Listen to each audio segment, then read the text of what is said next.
Tom Brady grew up in Northern California, idolizing you. How do you put into perspective what this guy is doing at the age of 43? It's pretty amazing, to be that resilient over the years, and not only playing at 43, but the success he's had is just, I don't think it'll ever be. Well, if it's going to be matched, it's going to be matched by the guy he's playing this weekend. Mm-hmm. So, but yeah, it's pretty amazing. Like I said, the success he's had both in New England and then now, moving the show down to Tampa. He's got a lot of weapons down there, and the defense has been playing pretty well. So, he's got a good team. So, can't imagine them not being back in it again. Yeah, and here's the part of it that I find most fascinating. And you could speak to this, obviously, as well as anybody can, that when you get to a stage in your life, I would imagine as an athlete, where you've accomplished everything that there is to accomplish, a guy like Brady who has all the money that you could ever possibly imagine and an unlimited list of options, like anything in the world he could want to do, the drive to continue to put himself through whatever it is you put yourself through to stay there, that amazes me at the age of 43. Well, what do you think of that he still wants to do all the things that are required to do to be where he is at this age and in this stage of his life? I totally get it.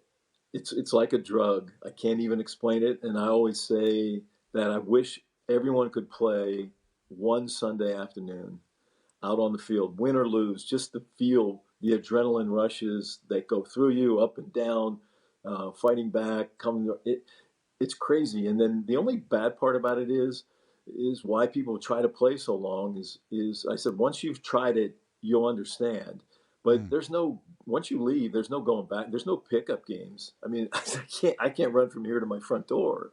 There's no, like you can go out and basketball guys can go have a little bit of fun and play, mess around, or baseball, whatever. But you can't do that in football. So when you quit, it's cold turkey. You're done. And especially at that age, you're not going to go back to it. So I always say, no matter what position you're playing, play as long as you can physically handle it, and keep going, because when you quit, believe me, you regret it. And no matter, I mean, I quit because of injuries, and was looking forward to wanting to be able to move around and be able to play with my kids, and still to that day, the first 2-3 years, I didn't even want to watch it. I was still mad that I retired, or I had another year on my contract. I still could have kept playing, but I made that decision, and then I regretted it after that. That's fascinating. The psychology of that is fascinating, and it is something that becomes such a part of the lives of you guys, and just as one who sits here and watches it and chronicles it, it's fascinating what it means to you. The great Joe Montana is with me. Then you mentioned the other guy. I remember we talked last year during Super Week, and when it was Kansas City, San Francisco, and those were your two former teams. So here's Mahomes with a Super Bowl already, a Super Bowl MVP already, doing things over 3 years that, frankly, no one has ever done before. How do you put into perspective what this guy's career is starting to shape up to look like? Well, as long as they keep him loaded on the outside and give him a running game, he's got a long way to go. And, he's such a different quarterback than Tom.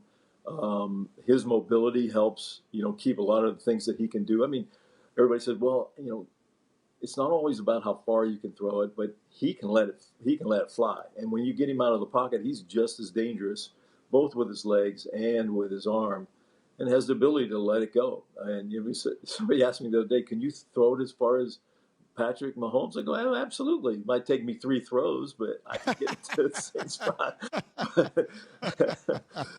But yeah, I think this is what it's about. This is what we're talking about. Is with Guinness and the GOAT. Here's the next GOAT coming up, and if there's anybody that has a chance to catch anything that Brady has done, it's this guy.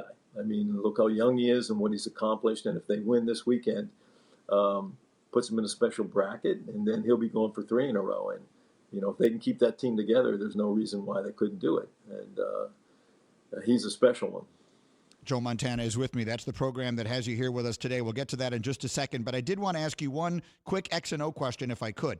The Chiefs are going to be playing without so many of their offensive linemen who are banged up, including now their star left tackle, Eric Fisher, who tears his Achilles. The Buccaneers have a fierce pass rush, and they're going to come at him. As a quarterback going into the game, what's the number one thing you have in your mind? What is your number one priority when you know your O-line is banged up, they're coming after you? What's the number one thought you're taking with you onto that field? Well, I think first you go into you want to try to get the ball out of your hands, quickly, and be ready to move, and understand that if somebody's having a problem, the second one is you got to trust those guys. They're still professionals. They may not have been your starters, but you got to put trust in them until there's an issue. And then once there's an issue, you have to try to figure out how to solve it. Do I need a tight end to help chip somebody? Does the back chip them? How do we deal with someone who, because typically it's going to be one of the tackles where you have an issue because they don't get help as much as the guards in the center.